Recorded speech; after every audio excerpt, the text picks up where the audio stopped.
Hi guys, welcome again to my channel. It's Van Ludwig Raneses, and this would be actually my second vlog. The first one is in Maldives, and actually I got a lot of opportunities to go outside the country, and I took a lot of videos. But the problem is that I don't have enough time to edit the videos because I do a lot of things right now. I do hold a department of the City College of Calapan. I am the program head of the Bachelor of Science in Information Systems and currently the director for innovations and special projects.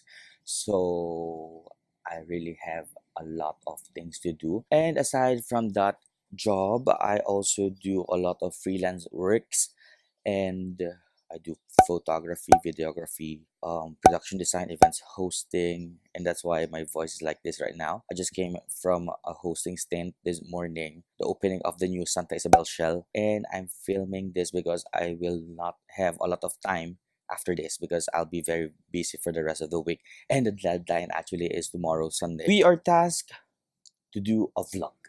It's for our educational technology subject for the Teacher's Education Certificate program that I'm taking since I think August, and it will end by I think December or January. Then I'll be able to take the licensure examination for teachers on March. Yeah. What will I be discussing today? I'll be discussing today about the Ppst. So Ppst stands for the Philippine Professional Standards for Teachers.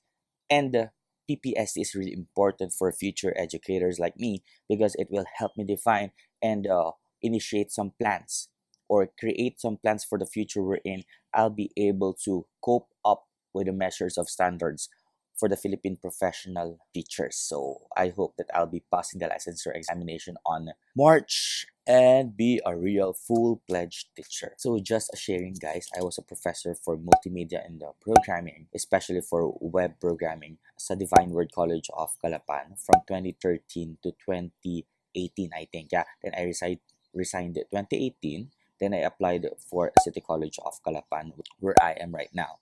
So it's really important for me to know what is Ppst, and I want to share this knowledge to other future educators because you know guys, there's no form of great investment other than yourself, because if you train well and invest on skills learning and capability training, I think the first one to benefit is yourself. Then of course you will be able to have that exponential effect not only for your students but also to the part of the community, because you will be able to help and change more lives. And Ppst implementation stands under the DepEd Order number 42 series of 2017, the National Adoption and Implementation of the Philippine Professional Standards for Teachers.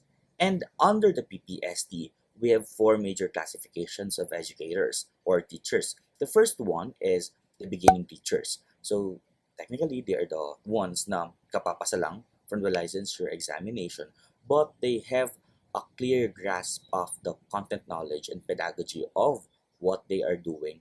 And they tend to seek advice and pointers from the higher levels mula do sa ating PPST categories. And the next one ay yung ating proficient teachers. So pag sinabi ko namang proficient teachers based from the Ppst, they are professionally independent in the application of skills vital to the teaching and learning process. They provide focused teaching programs that meet the curriculum and assessment requirements. They display skills in planning, implementing, and managing learning programs. So I think that they are really the ones na really independent with the teaching process, and they actively engage. Remember about this. They actively engage in collaborative learning with the professional community and other stakeholders for mutual growth and advancement. I think that this is really an important factor, collaboration with other people, because we cannot always learn on our own. We need the social factors or linkages connections for us to deepen our understanding about things, and of course yung practices nga sa teaching profession. And most of the proficient teachers are reflective practitioners who continually consolidate the knowledge, skills, and practices of those who belong sa career stage 1, which yun nga ay yung beginning teachers. Ayun, so tapos na tayo sa ating first one, beginner, and the next one is proficient teachers. And now, I have my cheat codes. So, ang ating third career stage from the PPST ay ang ating highly proficient teachers. So, sabi dito, they consistently display a high level of performance in their teaching practice. So, high level of performance is the keyword there, and they manifest an in-depth and sophisticated understanding of the teaching and learning process. They have high education focused situation cognition, are more adept in problem solving, and optimize opportunities gained from experience. Meaning to say that if you are a highly proficient teacher, means na you have this large collection of experiences, and from that experiences, you are now able to share knowledge from practical experience. And the career stage 3 teachers work collaboratively with colleagues and provide them support and mentoring to enhance their learning process. So, ibig sabihin, di ba kanina yung beginners and proficient, they collaborate with other people. And now, yung highly proficient teachers now, sila na yung nagko-collaborate to mentor people, to mentor students, to mentor colleagues, and to mentor other teachers. And this is a very important one naman sa ating mga teachers. Pag highly proficient ka na daw, you continually seek knowledge and practice by reflecting on their own needs and those of their colleagues and students. It means to say that you are now learning via observation and by the experiences of others. And we are now down to our last career stage according sa ating PTSD. And that is the distinguished teachers. So they embody the highest standard of teaching grounded in global test practices.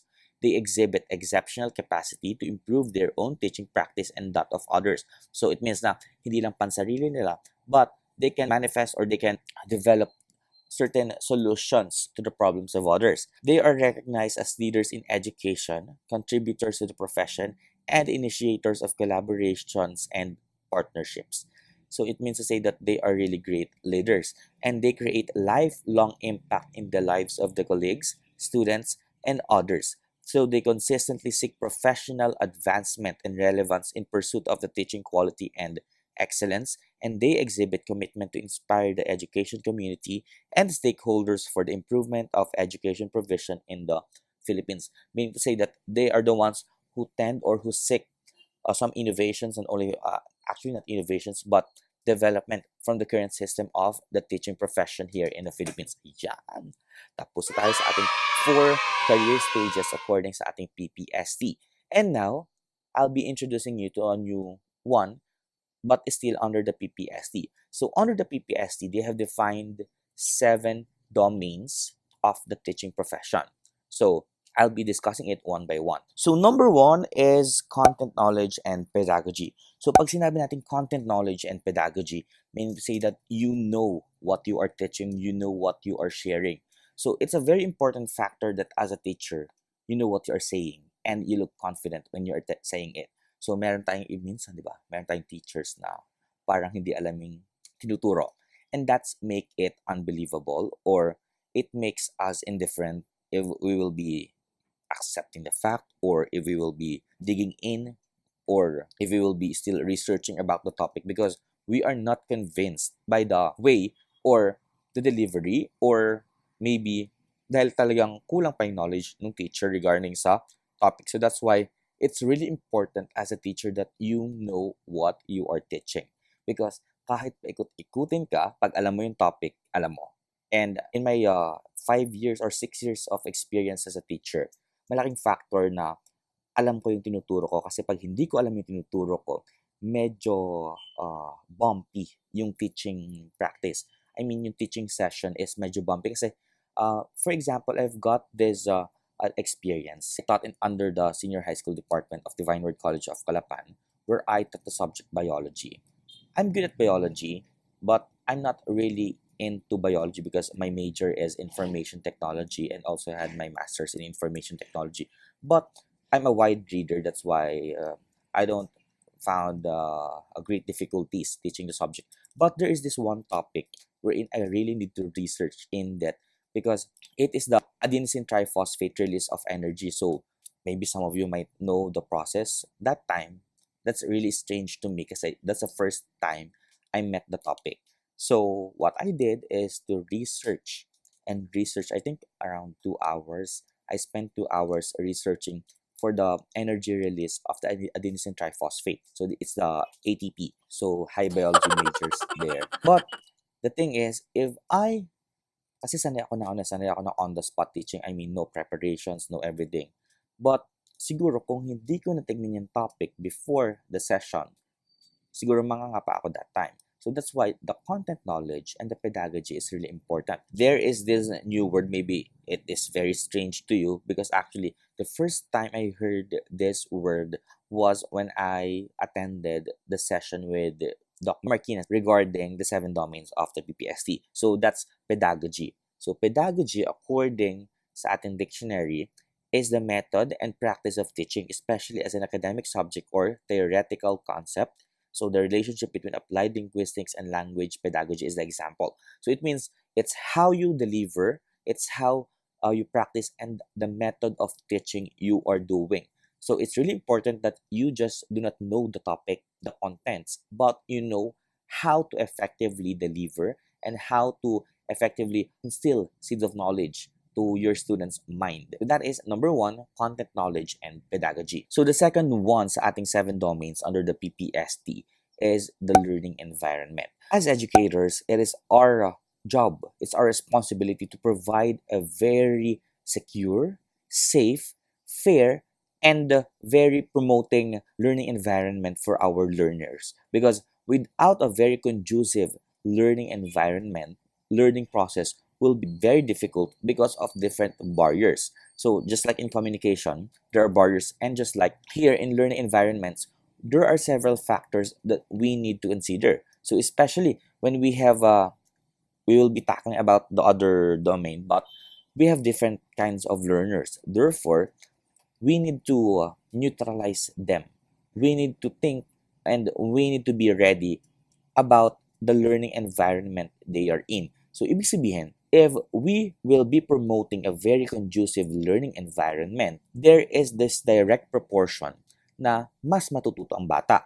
Kasi kung hindi ka magpo-provide ng proper learning resources, ng proper learning environment, it will be difficult for kids, for children, for students to learn things. For example, ito yung mga factors. For example, masyadong mainit yung classroom, yung whiteboard madumi na, di ba? It has certain marks na nawawala yung focus ng bata sa sinusulat mo, or masyadong malabo yung projector na ginagamit mo, or hindi ka gumagamit ng visual aids, all of your instructions are via speech. There will be different learning environments, and I cannot say that there is this certain type na best for everyone, because remember, we have a diverse or various types ng learners, ng environment, ng location, geographical location, and many more. So there will be no best type of learning environment.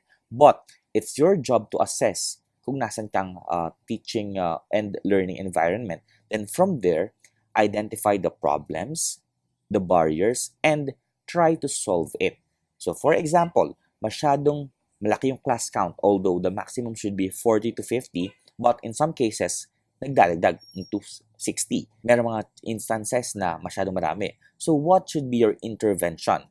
So it's your job as a teacher, it's your responsibility. We cannot stop on the fact na ay masyadong marami kaya hindi sila matuto. We should have this intervention. Okay, so remember about this. The learning environment must be conducive. Conducive in the sense that it is safe, it is fair, it promotes integration and collaboration, and of course, a place wherein the students will enjoy the learning and teaching process. Okay, so the next domain under the 7 domains of the PPST is the diversity of learners. This is really crucial because we need to accept the fact that we do not have a single kind of learner. We have different types of learner. So ano ba itong mga types of learners? For example, we have fast learners, we have advanced learners, we have this slow learners. The problem is that we as educators must find a way on how we can meet halfway, or where we can meet in the equilibrium. Kasi hindi pwedeng masyadong mabagal yung phasing ng teaching process kasi hinihintay mo yung slow learners, or hindi pwedeng masyadong mabilis yung phasing kasi you are trying to catch up with the fast learners. And when I say diversity, it doesn't talk about the capability of learning alone, but we also have different cultural orientations. For example, religion, location, marami pang iba. And we need to consider that whenever we are trying to teach people. Kasi in some societal standards or in some community standards, may ilang practices na hindi accepted. And we need to think of ways on how to respect and how to show people, our students, na we are considering our individuality, our cultural differences, and our variety. So, as teachers, we need to think of certain ways on how we will help students wherein they will not be left behind or they won't feel discriminated. Okay? And of course, di ba sabi nga natin sa ating learning environment, sa ating domain number 2, dapat fair. We need to promote, we need to develop a learning environment wherein we are letting our students feel that they are being treated well and equal. So that's our third one, diversity of learners. And the fourth one is curriculum and planning. So before anything else, let's define what curriculum first. So when we say curriculum, it's not just the syllabus, it's not just the course outline, but it's actually the collection of all the experiences that our students will be into, and from that experiences there will be learning outcomes, and after the learning outcomes we need ways to assess if the teaching process have been successful. With curriculum and planning, it's really important as teachers that we know first, of course, yung number one natin, content and pedagogy. Then next is we know how to deliver it, and we know the set of activities, of exercises, and what we want to achieve after the session or after the teaching process. So meron tayong tinatawag na ILO. ILO stands for the intended learning outcomes. So ano ba yung gusto mong kayang gawin na ng isang bata after the teaching session? For example, you have taught them binary, arithmetic operations regarding binary. So after that session, ano na dapat ang kaya niyang magawa? Kaya na niyang mag-identify ng binary numbers, kaya na niyang mag-provide ng solution sa ilang arithmetic problems regarding binary numbers. So those are the examples of ILO. So ibig sabihin, our outcomes are really important. And with the curriculum, kasi malilista natin dyan. So we will be listing out different experiences that we want our students to experience.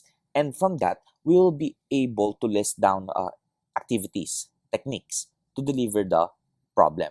Also, for example, again, yung binary natin. So we can have, for example, a quiz bee or group presentation. So there's no such type na best pa rin. It depends on the situation. It depends on the content. It depends on the topic. It depends on the kinds of learners. It depends on the type of the environment. So there's a gazillion combination of things.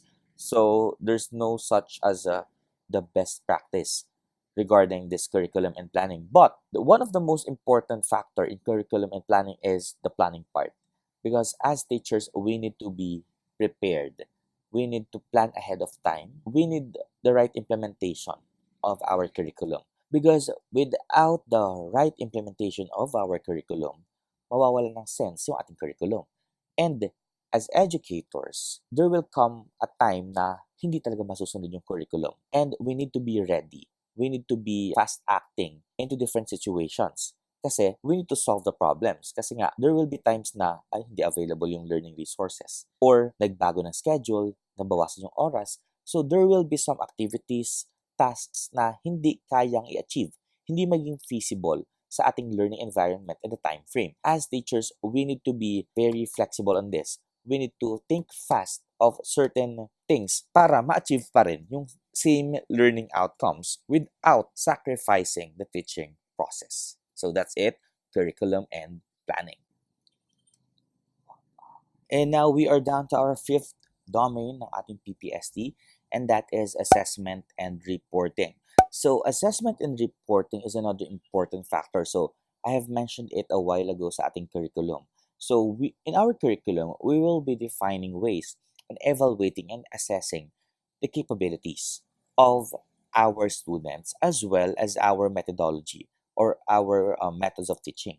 So this is really important because like in any other organization, these data are really important because this will be the basis of important decision-making processes. So hindi naman porket effective once, effective always. So remember that time changes. And this reporting and assessment tools are really important to define if things are still effective. So sa ating assessment and reporting, there are certain strategies used by teachers in monitoring, evaluating, documenting, and reporting learners' needs and outcomes. Before anything else, as a teacher, you should have this quite large collection of assessment tools. Hindi pwedeng puro pen and paper test, hindi pwedeng puro assignment, hindi pwedeng puro projects, hindi pwedeng puro recitation.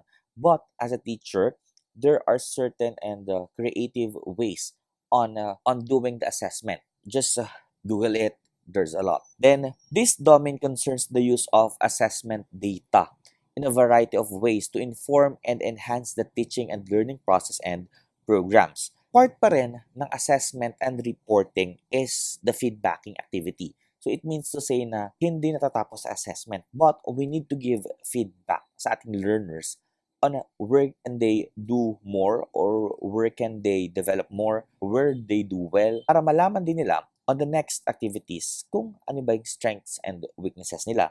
And this feedback informs the reporting cycle and enables teacher to select, organize, and use sound assessment processes.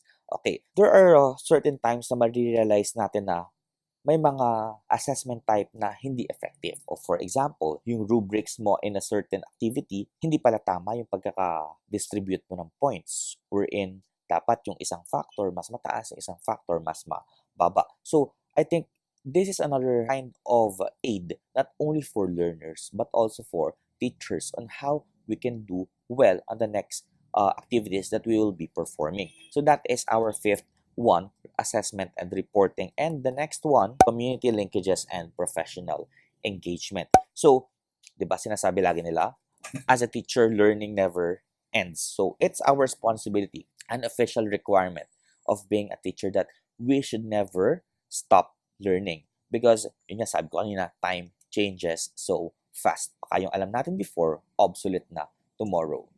Okay? So, it's really important that we know how to extend our networks. Kasi with extending our networks, we tend to meet new people. And with meeting new people, we tend to learn more from practical experiences and realistic settings. So I think this is really important for us teachers. And with professional engagement, we will be able to cope up with industry needs. Kasi yun kasi ang most problem. Kasi madaming traditionalist, I mean to say na hindi sila informed about how things go sa industry, how things have changed. And with us informing ourselves about these changes, we tend to develop new ways of teaching, we tend to develop new techniques, new methods, new practices, wherein our learners will be experiencing real-life scenarios, real-life settings, diba? Mas mabuti na alam natin yung nangyayari sa tunay na setting. Especially because in the near future, our students will be engaged into real working practices. And mas maganda, mas maaga, alam nila kung ano nangyayari out there. Because being very estranged into this real world setting gives a lot of drawbacks. Our students must be really competitive and they must be highly susceptible to change and be very flexible. And that is our sixth domain from the PPS. And now we are down to our last domain, which is personal growth and professional development. Connected pa rin siya sa domain number 6.